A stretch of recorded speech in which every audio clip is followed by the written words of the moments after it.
அதிலும் இந்தியாவிலே முதலிடத்திருக்கின்றார்கள். ஊழல் ஊழல் ஊழல் என்றாலே அதற்கு மறுபெயர் திமுக. அடுக்கிக் கொண்டே போகலாம்.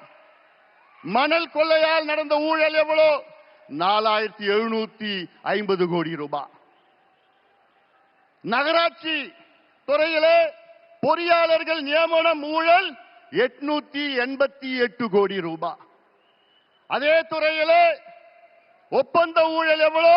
2000 கோடி ரூபாய் ஊழல். அதே துறையிலே பணியிட மாற்றம் ஊழல், டிரான்ஸ்பருக்கு ஒரு துறையில ஒரு மாதத்தில் 366 கோடி ரூபாய். டாஸ்மாக் விற்பனை ஊழல், வரி ஏய்ப்பு ஊழல் 1,82,000 கோடி ரூபாய். டாஸ்மாக் மது பாட்டில், அந்த மது பாட்டில் 10 ரூபாய் பாட்டில் யாரு?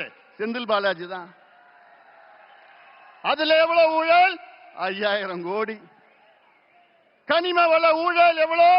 2500 கோடி. நெல் கொள்முதல் ஊழல் எவ்வளவு? 1270 கோடி. இப்படி ஒவ்வொரு துறையும் நான் சொல்றதுல மேலோட்டமா நான் சொல்லிட்டு இருக்கிறேன்.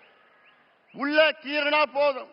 6 லட்சம் கோடி ரூபாய் இந்த 5 ஆண்டு காலத்தில் ஊழல் செய்த திமுக ஆட்சியை துரத்தி அடியுங்கள் தமிழக மக்களே.